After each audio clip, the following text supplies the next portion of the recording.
Students, अब तक हमने पढ़ा है इंट्रोडक्शन रेस्पिरेशन का, साथ में हमने टॉपिक पढ़ा था डू प्लांट ब्रीथ, कि प्लांट सांस लेते हैं या नहीं। तो हमने उनको अच्छे से क्लियर किया, एनसीईआरटी की बातें, मॉड्यूल की बातें बहुत अच्छे से कवर की हैं सर हमने। अब हम चल रहे हैं रेस्पिरेशन प्रोसेस के डिटेल की तरफ।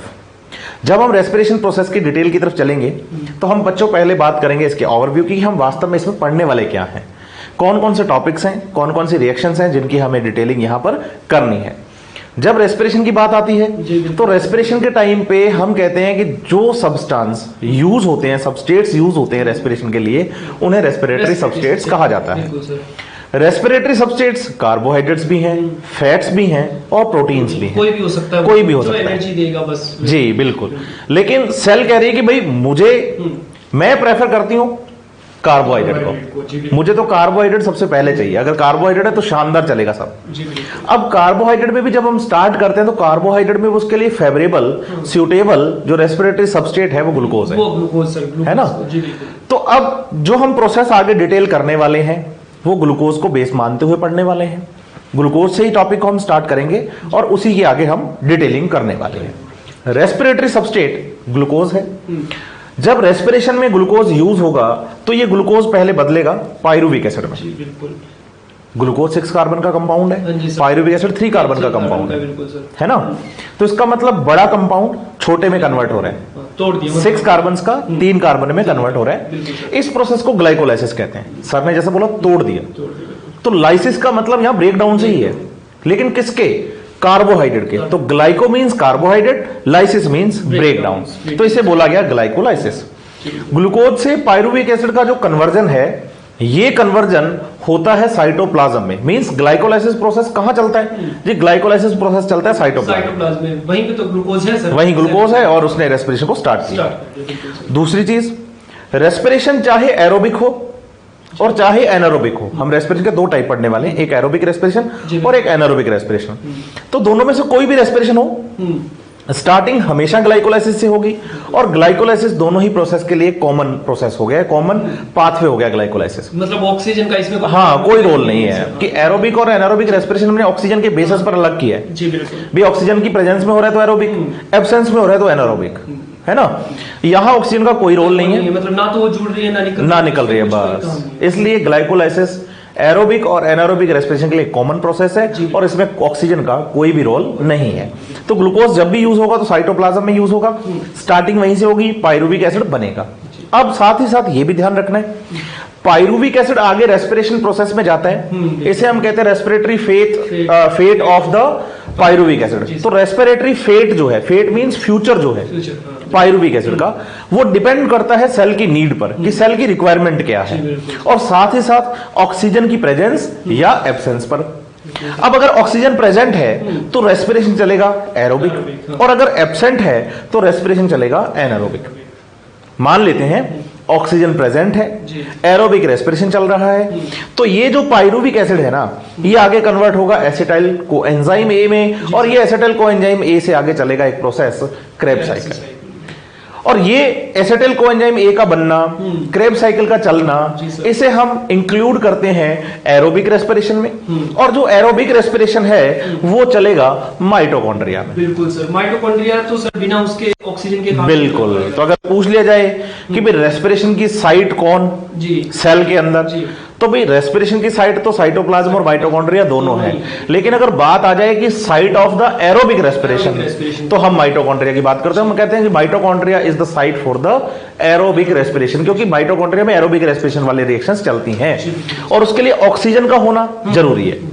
In the presence of oxygen चलेगा ये काम। बिल्कुल सर, एरोबिक टर्म से ही क्लियर हो रहा है कि ऑक्सीजन है तो एरोबिक है, मतलब ऑक्सीजन हुई तो पायरुविक एसिड सर माइटोकॉन्ड्रिया में आ जाएगा और फिर आगे की ये प्रोसेस चलाएगा क्रेब्स साइकिल जी। लेकिन बच्चों देखिए, ऑक्सीजन अगर नहीं है तो फिर कौन सा रेस्पिरेशन चल रहा है, एनारोबिक, मतलब ऑक्सीजन है ही नहीं है वहां पे, तो फिर एनारोबिक चलाना पड़ेगा सेल को। और एनारोबिक रेस्पिरेशन डिपेंड करता है कि कौन सी सेल है उसमें क्या हो रहा है। जैसे अगर अपन बात करें प्लांट सेल की, तो प्लांट सेल में जो पायरुविक एसिड है वो टूट करके एथेनॉल में कन्वर्ट हो जाता है बच्चों। अब पायरुविक एसिड से एथेनॉल बना और साथ में वहां एक CO2 निकलती है। लेकिन अगर यही एनिमल सेल है और उसके पास ऑक्सीजन नहीं है तो फिर सर वो एथेनॉल नहीं बनाती, वो बनाती है लैक्टिक एसिड। तो एनिमल सेल के अंदर बनता है लैक्टिक एसिड, मतलब कि ग्लूकोज से पायरुविक एसिड तो सर जैसे आपने कहा कि साइटोप्लाज्म के अंदर वही टूट गया। अगर ऑक्सीजन प्रेजेंट है और एरोबिक रेस्पिरेशन चलाना है तब तो पायरुविक एसिड आ गया माइटोकॉन्ड्रिया में। लेकिन अगर ऑक्सीजन नहीं है तो बच्चों फिर वो पायरुविक एसिड वहीं साइटोप्लाज्म में रहेगा और फिर आगे टूटेगा। अगर प्लांट सेल है तब तो वो बना देगा एथेनॉल और CO2, और सर अगर एनिमल सेल है तब वो फिर वो बनाएगा लैक्टिक एसिड में टूट जाएगा और वहां से उसको एनर्जी मिल जाएगी सेल को। मतलब अपन बात कर रहे थे अभी कि ग्लूकोज को थोड़ा पायरुविक एसिड तक, उसके बाद में आगे क्या होने वाला है ये डिपेंड करता है सेल की नीड पर, जैसे आपने बताया। तो अगर ऑक्सीजन नहीं है तब तो एनारोबिक चलेगा, और ऑक्सीजन है तो फिर वो माइटोकॉन्ड्रिया में काम कर सकता है। नहीं है तो प्लांट सेल में एथेनॉल, एनिमल सेल में लैक्टिक एसिड। लेकिन ऑक्सीजन है तो सेल चाहे प्लांट हो जी और चाहे एनिमल हो, यही काम चल रहा है। तब फिर माइटोकॉन्ड्रिया में जाना, और माइटोकॉन्ड्रिया दोनों सेल के अंदर प्रेजेंट है, तो आगे वाला ये प्रोसेस तो सेम ही है, चाहे एनिमल सेल की बात कर लो चाहे प्लांट सेल की। बच्चा ये भी पूछ लेता है कि भाई आपने यहाँ एनारोबिक में तो अलग अलग बता दिया प्लांट और एनिमल सेल के लिए, इधर तो अलग किया ही नहीं, तो इधर अलग करना भी नहीं है बच्चे। माइटोकॉन्ड्रिया दोनों ही सेल्स में है और दोनों सेल्स में ऐसा ही चलेगा, प्लांट सेल हो एनिमल सेल हो, फिर भी एसिटाइल कोएंजाइम ए और क्रेब्स साइकिल का फॉर्मेशन होना है, और ये एसिटाइल कोएंजाइम ए का फॉर्मेशन होना है और क्रेब्स साइकिल चलना है, यही चलने वाला है। तो सबसे इंपॉर्टेंट बात यहाँ पर ये हो जाती है इस ओवरव्यू में कि भाई आप एरोबिक चलाएं चाहे एनारोबिक रेस्पिरेशन चलाएं, इंपॉर्टेंट ये है कि आप सबसे पहले ग्लाइकोलाइसिस करें, क्योंकि पायरुविक एसिड के बिना आगे तो बढ़ना ही नहीं है हमें। जी सर। तो पहले पायरुविक एसिड को बनाएंगे, उस प्रोसेस का नाम है ग्लाइकोलाइसिस। बात करते हैं जब बच्चे ग्लाइकोलाइसिस की, तो नाम से ही क्लियर है, ग्लाइको मींस कार्बोहाइड्रेट है और लाइसिस मींस ब्रेकडाउन है, तो glycolysis means breakdown of the carbohydrate. साथ ही साथ इस प्रोसेस का नाम EMP पाथवे भी है। बच्चा जब अपना स्टडी पैकेज पढ़ता है, मॉड्यूल्स की बात करता है, मॉड्यूल पढ़ता है, रेस्पिरेशन इन प्लांट्स टॉपिक पढ़ता है, NCERT पढ़ेगा, तो ग्लाइकोलाइसिस टॉपिक जैसे वो स्टार्ट करता है तो 3 साइंटिस्ट का नाम उसको लिखा हुआ मिलेगा, एमडेन, मेयरहॉफ और पार्नास। ये 3 साइंटिस्ट थे जिन्होंने ग्लाइकोलाइसिस प्रोसेस को बताया था, और उनके जो नाम है, नेम का जो पहला अल्फाबेट है उसी के बेसिस पर, एमडेन, मेयरहॉफ और पार्नास के नेम के फर्स्ट अल्फाबेट के बेसिस पर इसे नाम दिया गया EMP पाथवे। अच्छा जी, मतलब सर ये E जो है ये एमडेन का फर्स्ट, M से मतलब जी, और P से मतलब पार्नास हो गया। तो सर ने बहुत अच्छी बात बताई कि EMP जो है ये उन तीनों साइंटिस्ट लोगों के कंट्रीब्यूशन के लिए उनको डेडिकेट करके है। हमने EMP पाथवे बोला है, पाथवे मतलब ये लीनियर रिएक्शंस का पाथवे होगा, काफी सारे स्टेप्स होंगे जी। तो बच्चों देखो, जैसे अभी अपन ने स्टार्ट किया कि ग्लाइकोलाइसिस ब्रेकडाउन ऑफ कार्बोहाइड्रेट, और सर ने कहा था कार्बोहाइड्रेट तो सेल का फेवरेट रेस्पिरेटरी सबस्ट्रेट है, उसमें भी अगर जब बात करें अपन तो ग्लूकोज, तो अगर ब्रेकडाउन सेल करना चाहेगी तो कहां से करना चाहेगी, वो ग्लूकोज से करना चाहेगी उसका। तो ग्लूकोज बच्चों कितने कार्बन का मॉलिक्यूल है? 6 कार्बन का। बच्चे पढ़ के आए हैं फोटोसिंथेसिस में सर? 1 2 3 4 5 और 6। मतलब कि ग्लूकोज फोटोसिंथेसिस में उन्होंने बनाया था, तो उन्होंने बनाया था कि C6H12O6 मींस 6 कार्बन का मॉलिक्यूल था। और बच्चों इसका भी ब्रेकडाउन करना है। आपको एक बात ध्यान रखनी है कि जब भी किसी बायोमोलिक्यूल्स का ब्रेकडाउन अपन करते हैं तो उनको पहले सर एनर्जी देनी पड़ती है, अनस्टेबल करना पड़ता है उनको। जब उनके पास एनर्जी जाएगी वो अनस्टेबल होंगे तो इजीली ब्रेक होंगे, क्योंकि बॉन्ड तोड़ने के लिए एनर्जी तो चाहिए। हाँ जी। तो अपन इस स्टेप में ग्लाइकोलाइसिस को जैसे ग्लाइकोलाइसिस में ग्लूकोज को अपन तोड़ेंगे पूरी प्रोसेस में, तो पहले इसको एनर्जी देकर के एक्टिव करेंगे, अनस्टेबल करेंगे। कुछ स्टेप्स में तो अपन इसको एनर्जी देंगे और बाद में इसका ब्रेकडाउन करेंगे। तो सबसे पहले स्टेप की तरफ चलते हैं, जहाँ पे ग्लूकोज है अपने पास, इसको एक्टिव किया जाए। एक्टिव करने के लिए सर अपन इसको देनी है एनर्जी, और एनर्जी देने के लिए यहाँ यूज करने वाले अपन ATP, मतलब energy currency of the cell. बच्चे को याद आ जाएगी यहाँ से बात कि जैसे ही बात लेन देन की एनर्जी की तो मैं ATP को एनर्जी को यूज करूंगा, ATP को यूज। चाहे सेल यूज करे एनर्जी, चाहे सेल कंज्यूम करे एनर्जी, सेल चाहे प्रोड्यूस करे एनर्जी, ATP होगा। तो इस रिएक्शन में आप एनर्जी कंज्यूम कर रहे हैं, और जो एनर्जी आपने कंज्यूम की है वो ATP की फॉर्म में ही की है, क्योंकि सेल में चल रहा है काम। सेल में चल रहा है, बिल्कुल सर जी। तो बच्चों देखिए, ग्लूकोज जो था उसको मैंने जैसे ATP से रिएक्ट किया, एडिनोसिन ट्राइफॉस्फेट है, ये फॉस्फेट ग्लूकोज के पास चला जाएगा, तो वहां पे क्या बच जाएगा पीछे, एडिनोसिन डाइफॉस्फेट, मतलब 2 फॉस्फेट बच गए, एक फॉस्फेट ग्लूकोज पे जाके जुड़ गया। अब ग्लूकोज के पास 6 कार्बन थे, तो मतलब 6 नंबर कार्बन पर एक फॉस्फेट जोड़ दूंगा। बिल्कुल सर, 6 नंबर कार्बन पे बच्चों ग्लूकोज के साथ फॉस्फेट जाके जुड़ गया। तो अब इसका नाम पढ़िए क्या हो जाएगा, ग्लूकोज तो पहले जैसा ही है, बस 6 कार्बन पे फॉस्फेट आ गया, तो अपन कहेंगे ग्लूकोज 6 फॉस्फेट। 6 नंबर यहाँ पोजीशन बता रहा है सर। फॉस्फेट की 6 मॉलिक्यूल नहीं जोड़े वहां पे बच्चों, याद है ना, एक ही फॉस्फेट जोड़ा है अपन ने, लेकिन वो 6 पोजीशन में जोड़ा, इसलिए अपन ने इसको कहा ग्लूकोज 6 फॉस्फेट। और इस रिएक्शन को जो करवाने वाले एंजाइम है वो है अपना हेक्सोकाइनेज। अब बच्चों देखिए, एंजाइम का नाम भी इजी है बहुत, इस स्टेप के अकॉर्डिंग याद रखना। हेक्सो का मतलब सर यहाँ पे हो गया कि ये जो हेक्सो शुगर है, हेक्सो शुगर है, 6 कार्बन की शुगर है। जैसा आपने पीछे बताया था ट्रायोस फॉस्फेट 3 कार्बन का था, तो यहाँ पे जो एंजाइम काम कर रहा है वो 6 कार्बन की शुगर पे काम कर रहा है, इसलिए हमने इसको हेक्सो कहा। और काइनेज तो ATP से रिलेटेड है, तो हेक्सोकाइनेज एंजाइम हो गया। तो ये तो हमारा हो गया ग्लाइकोलाइसिस का पहला स्टेप, जिसमें ग्लूकोज जो है वो एनर्जी लेकर के ग्लूकोज 6 फॉस्फेट में कन्वर्ट हो गया। तो हम ग्लाइकोलाइसिस के पहले स्टेप को एंड्रोगोनिक कह सकते हैं। एंड्रोगोनिक, बिल्कुल सर। या अपन कह सकते हैं कि कंजम्पशन ऑफ एटीपी, या इन्वेस्टमेंट कह सकते हैं। यहाँ हमने थोड़ा सा इन्वेस्टमेंट डाला है इसमें, इससे आगे अपन को रिटर्न चाहिए ना, इसलिए ये हमें एटीपी चाहिए जी बिल्कुल, तो पहले थोड़ा इन्वेस्ट कर दें, इन्वेस्ट कर फिर उसके बाद उनसे ले लें। उससे लेंगे। हाँ। जैसे सर अपन बोलते हैं एक जनरल टर्म में कि बकरे को जब हलाल किया जाता है, काटा जाता है, उससे हमें खाना है उसको, तो पहले उसको थोड़ा खाना खिलाया जाए। तो ग्लूकोज को हलाल करने वाले काटने वाले हैं सर। लेकिन अब हाँ बच्चों को डाउट आ जाता है कि सर आपने तो कहा था रेस्पिरेशन में एटीपी बनते हैं, आप तो कंज्यूम कर रहे हो। तो बच्चों स्टार्टिंग के लिए हमें एक बार एनर्जी देनी पड़ेगी ग्लाइकोलाइसिस प्रोसेस में, लेकिन फिर आगे अपना काम ये है कि हमें एनर्जी लेनी है, फिर पूरा रिटर्न वसूल करेंगे, उससे डबल लेंगे। अब देखिए बच्चों, ग्लूकोज 6 फॉस्फेट बन गया। अब मुझे इसको और एनर्जी देनी है और इसको एक्टिव करना और अनस्टेबल करना है, तो इसके लिए पहले मुझे इसको कन्वर्ट करना पड़ता है इसके आइसोमर में। अब आइसोमर इसका कौन सा है? Fructose 6 phosphate. Means carbon same है, फॉस्फेट सेम है, सब कुछ सेम है, बस फंक्शनल ग्रुप अलग है। ये दोनों एक दूसरे के आइसोमर है। तो ग्लूकोज 6 फॉस्फेट जो कन्वर्ट हुआ वो किसमें कन्वर्ट हुआ? फ्रक्टोज 6 फॉस्फेट में, और इसको आइसोमरेज एंजाइम कन्वर्ट कर देगा। अब मैं रेडी हूं फिर से एक और फॉस्फेट देने के लिए, और फिर वही बात, फॉस्फेट देने के लिए मैं किसको इंट्रोड्यूस करूंगा? एटीपी को। एडिनोसिन ट्राइफॉस्फेट जो है वो अपना फॉस्फेट देगी और खुद कन्वर्ट हो जाएगा किसमें? एडिनोसिन डाइफॉस्फेट में। अब देखिए बच्चों, जो फॉस्फेट था 6 कार्बन पे तो ऑलरेडी फॉस्फेट है, अब ये फर्स्ट पे भी आ गया। फॉस्फेट जो जाएगा वो जाकर के कहां जुड़ जाएगा? फर्स्ट कार्बन पे। तो मॉलिक्यूल का नाम क्या हो जाएगा? पहले था फ्रक्टोज 6 फॉस्फेट, अब बन जाएगा फ्रक्टोज 1,6 बिस फॉस्फेट। बिस का मतलब बच्चों दो अलग अलग कार्बन पे फॉस्फेट जाके जुड़ गए, तो ये बन गया फ्रक्टोज 1,6 बिस फॉस्फेट। इस रिएक्शन को जो एंजाइम करवाता है वो है हमारा पीएफके एंजाइम, मींस फोस्फो फ्रक्टोकाइनेज। अब देखिए बच्चों, यहाँ पे फ्रक्टोज पे काम कर रहा है तो फ्रक्टो हो गया, एटीपी वाला एंजाइम यहाँ काम कर रहा है काइनेज हो गया, और फॉस्फेट को जुड़वा रहा है तो वहां पे फोस्फो हो गया, मतलब फोस्फो फ्रक्टोकाइनेज। ये बहुत इंपॉर्टेंट एंजाइम है बच्चों, याद रखना है अपन को, क्योंकि ये जो एंजाइम है ये इस पूरी प्रोसेस को आगे कंट्रोल करेगा। इसका पेस मेकर एंजाइम है, इसके बारे में और डिटेलिंग अपन बाद में पढ़ेंगे। तो अभी तक अपन ने देखा कि ग्लूकोज को मैंने एक्टिव कर दिया सर पूरा, मतलब 2 फॉस्फेट के मॉलिक्यूल उसमें जोड़ करके उसको हाईली अनस्टेबल कर दिया, मतलब ग्लूकोज को आपने एनर्जी दे दी है, एनर्जी दे दी, और अब इसको तोड़ने के लिए आप रेडी हैं कि भाई तैयार है, अब तो तैयार है, अब ये फुल एकदम एनर्जाइज्ड है, इसको आप तोड़ सकते हो अच्छे से। तो ग्लाइकोलाइसिस में हमने सबसे पहले क्या किया कि 3 रिएक्शन अभी पढ़ी, और उसमें हमने ये पाया कि भाई हमने ग्लूकोज को एनर्जी दी और एनर्जी देकर उसे अनस्टेबल कर लिया। अब दूसरा काम मेरा है इसको मैं तोड़ूं, और तोड़ के इसमें से हाइड्रोजन निकालूं।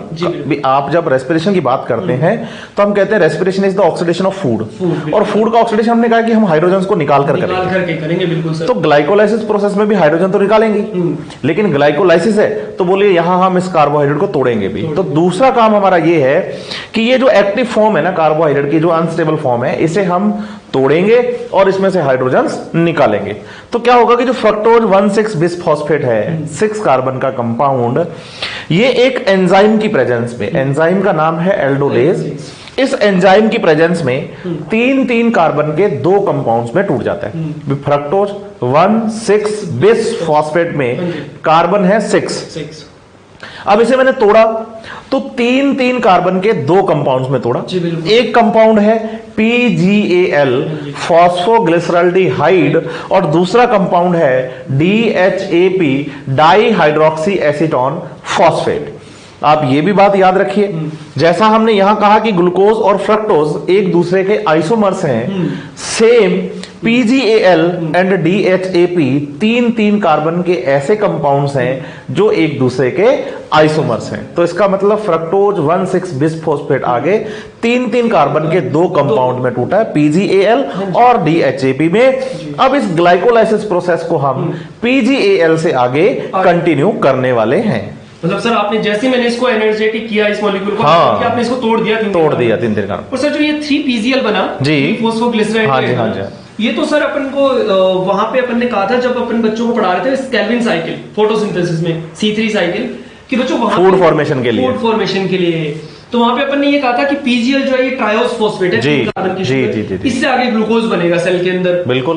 तो सर वहां पे अपन ने ग्लूकोज बनाया था इससे PGL से, और अब अपन ग्लूकोज को तोड़ करके PGL को बना रहे हैं। बिल्कुल। उस दिन हम चले थे PGAL से ग्लूकोज की तरफ, और आज चल रहे हैं ग्लूकोज से PGAL की तरफ। इसका मतलब वहां होने वाली उन रिएक्शंस के लिए अपन ये कह सकते हैं कि वो इन रिएक्शंस की उल्टी रिएक्शंस है, मतलब उनको अपन ग्लाइकोलाइटिक रिवर्स, बिल्कुल, केल्विन साइकिल में जो हमने ग्लूकोज का फॉर्मेशन करवाया पीजीएल से आगे, उसको हम कह सकते हैं ग्लाइकोलाइटिक रिवर्स रिएक्शन। मतलब अल्टीमेटली आप याद कर लीजिए बच्चे, सर ने यहाँ ये बात बहुत अच्छी आपके लिए पकड़ ली है और बहुत अच्छे से आपको ये बात समझा दी है कि ग्लूकोज अगर आप बनाएं तो भी आप काम पीजीएल से स्टार्ट करें, और अगर आप ग्लूकोज को तोड़ें तो भी आप पहले पीजीएल पर आए और उससे आगे स्टार्ट करें। जी बिल्कुल। अब ये जो पीजीएल है ये है फॉस्फोग्लिसरल्डिहाइड। अब ये जो ग्लिसरल्डिहाइड है ये नेक्स्ट स्टेप में बदल जाएगा फॉस्फोग्लिसरिक एसिड में। जो एल्डिहाइड है वो एसिड में कन्वर्ट हो रहा है, एल्डिहाइड PgAl कन्वर्ट हो रहा है ग्लिसरिक एसिड में PgA में।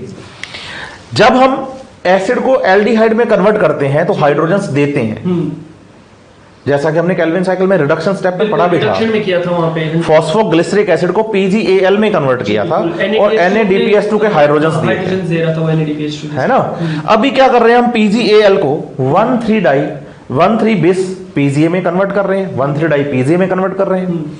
अब PgAl PGA में कन्वर्ट होगा, एल्डिहाइड एसिड में कन्वर्ट होगा तो हाइड्रोजन्स निकलेंगे। अब जब हाइड्रोजन्स निकलते हैं तो कोई ना कोई हाइड्रोजन एक्सेप्टर होना चाहिए। अब वो हाइड्रोजन एक्सेप्टर यहां पर होगा NAD+, वो इन हाइड्रोजन्स को लेगा और फॉर्मेशन कर देगा NADH2 का।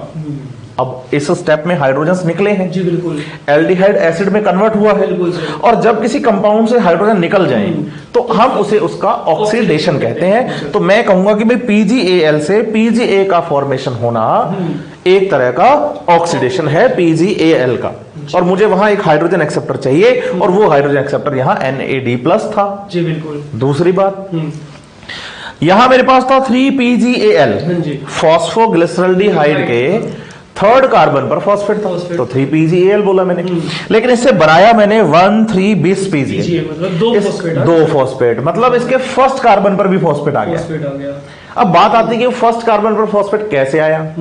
तो बच्चों, जैसा हम पहले पढ़ चुके कि यहाँ ATP का यूज करते हुए हम फॉस्फेट्स को लाए हैं, ऐसा आपको याद नहीं करना है।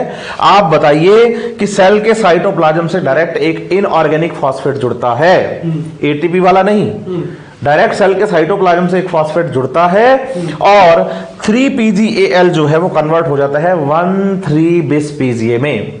तो ये फॉस्फेट इनऑर्गेनिक फॉस्फेट, IP यहां पर इनऑर्गेनिक फॉस्फेट को इंडिकेट करता है और सेल के साइटोप्लाज्म से सीधा ही इसके साथ जुड़ा और 1,3-bis फॉस्फेट का फॉर्मेशन हो गया। साथ में अब ये जो 1,3-bis PGA है ये फिर से बदलेगा 3PGA में, मतलब जो इस PGA के पास दो फॉस्फेट थे, एक पहले कार्बन पे और एक तीसरे कार्बन पे, अब फर्स्ट कार्बन का फॉस्फेट यहां से निकल जाएगा नेक्स्ट केमिकल रिएक्शन के अंदर और फॉर्मेशन हो जाएगा 3PGA का, मतलब 1,3-di PGA 1,3-bis PGA convert हो रहा है 3PGA में। तो फर्स्ट कार्बन का जो फॉस्फेट है वो यहां से हो गया है रिलीज।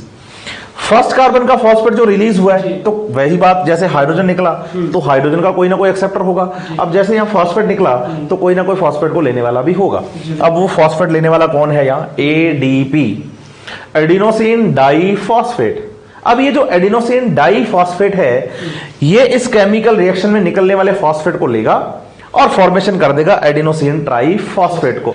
मतलब जैसे इस फर्स्ट रिएक्शन में और थर्ड रिएक्शन में हमने ATP यूज किया था ना, तो हमने इस स्टेप के अंदर इस ATP को फिर से बना दिया है।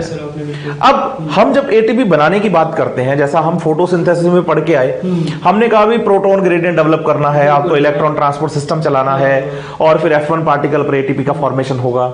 ऐसा यहां कुछ भी नहीं है, डायरेक्ट ATP का फॉर्मेशन हुआ है केमिकल रिएक्शन में, कोई प्रोटॉन ग्रेडियंट नहीं, कोई मेम्ब्रेन नहीं, कुछ नहीं, साइटोप्लाज्म में सीधा केमिकल रिएक्शन में विदाउट एनी ETS सीधे ही डायरेक्ट ही फॉर्मेशन हो गया है ATP का।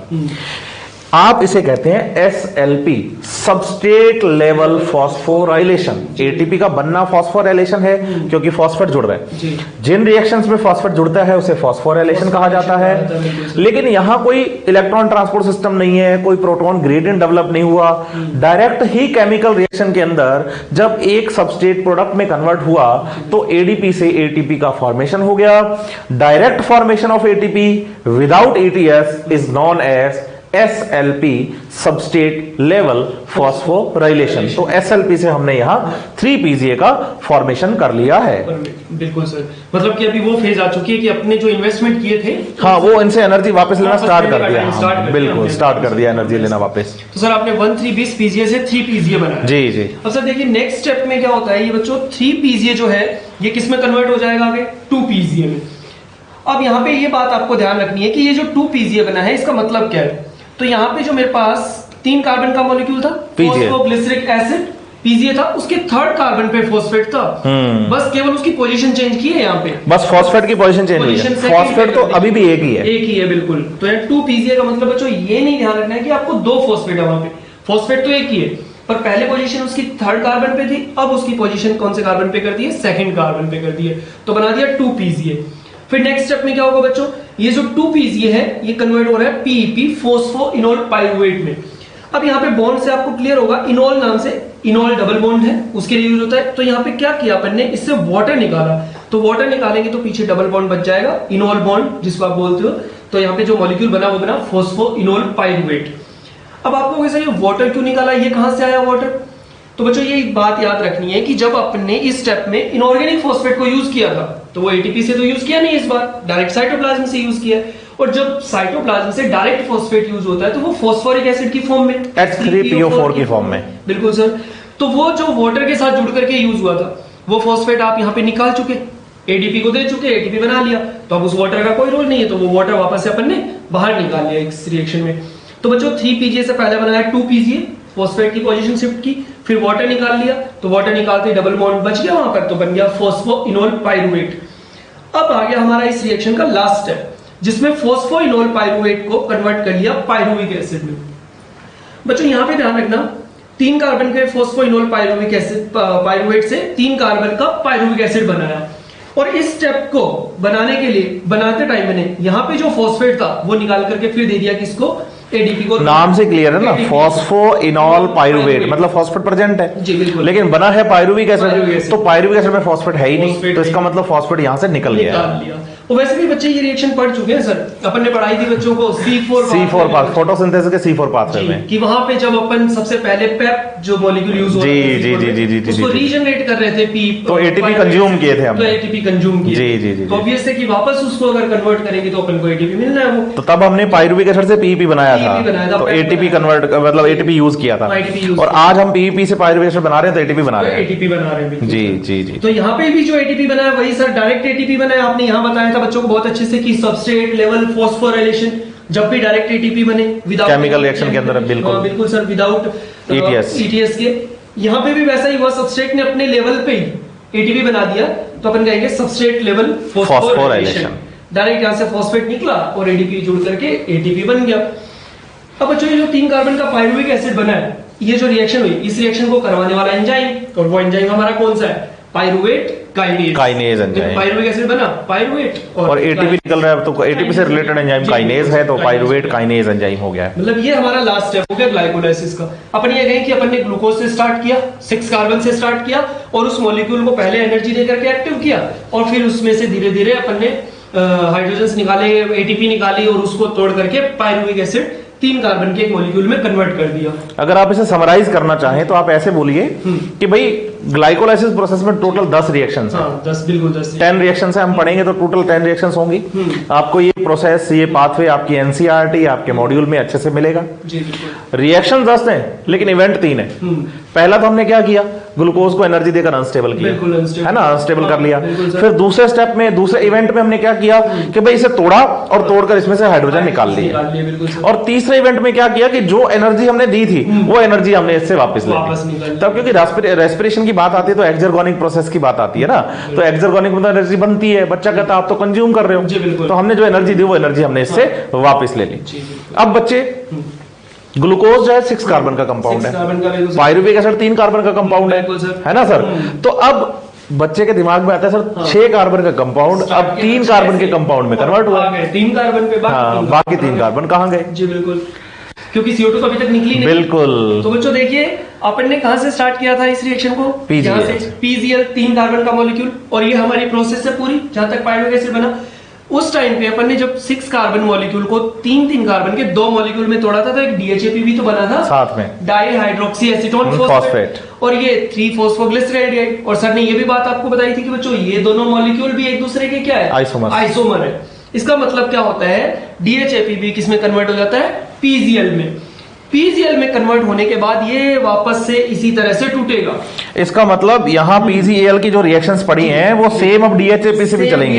इसका मतलब PGAL के 2 मॉलिक्यूल्स, बिल्कुल 2 सर। इसका मतलब NADH2 के फॉर्मेशन भी 2 सर, फॉस्फेट भी 2, फिर उसके बाद 1,3 बिसफॉस्फेट भी 2, ये PGA भी 2, ये 2 PGA के मॉलिक्यूल भी 2, और यहाँ फिर ATP भी 2 बनेंगे क्योंकि रिएक्शन 2 बार चलेगी, तो वाटर के मॉलिक्यूल भी 2 निकलेंगे, PEP के मॉलिक्यूल भी 2 बनेंगे, 2 ATP यहाँ फिर से बनेंगे, 2 रिएक्शन चलेंगी तो 2 पायरुविक एसिड बनेंगे।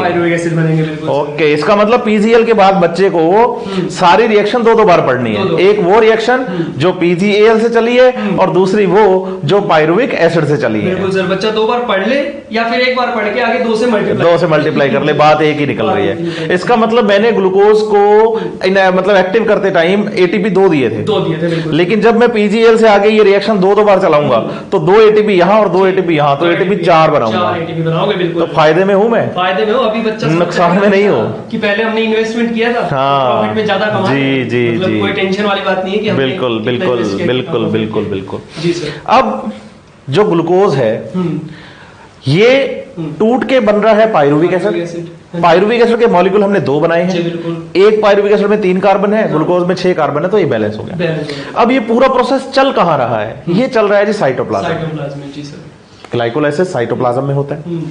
साथ ही साथ आपको याद रखना है कि ग्लूकोज इसमें पार्शियली ऑक्सीडाइज होता है, पूरा नहीं। ऑक्सीडेशन का मतलब है हाइड्रोजन निकलना, और पार्शियल का मतलब है थोड़े से हाइड्रोजन निकले हैं। जैसे बच्चे को समझाते हैं, ग्लूकोज का फॉर्मूला है C6H12O6, ये हम पढ़ते हैं। तो कार्बन 6, हाइड्रोजन 12, ऑक्सीजन 6। लेकिन पायरुविक एसिड का फॉर्मूला पढ़े तो C3H4O3, कार्बन 3, हाइड्रोजन 4, ऑक्सीजन 3। अब एक ग्लूकोज मॉलिक्यूल से पायरुविक एसिड बने 2। बिल्कुल सर। तो अब कार्बन मल्टीप्लाई करेंगे 3 into 2 तो 6 पूरे हो जाएंगे। ऑक्सीजन मल्टीप्लाई करेंगे तो ऑक्सीजन भी पूरी हो जाएगी।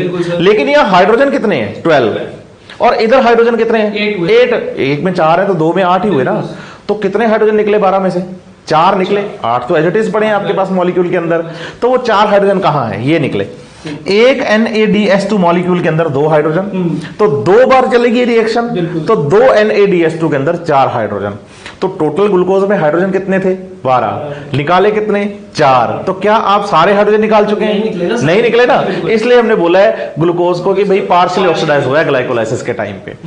दूसरी चीज जो हम SLP की बात करते हैं, SLP की, तो SLP का फुल फॉर्म हमने पढ़ा है सबस्ट्रेट लेवल फॉस्फोराइलेशन, है ना। और सबस्ट्रेट लेवल फॉस्फोराइलेशन का मतलब है ATP का विदाउट ATS फॉर्मेशन हो जाना।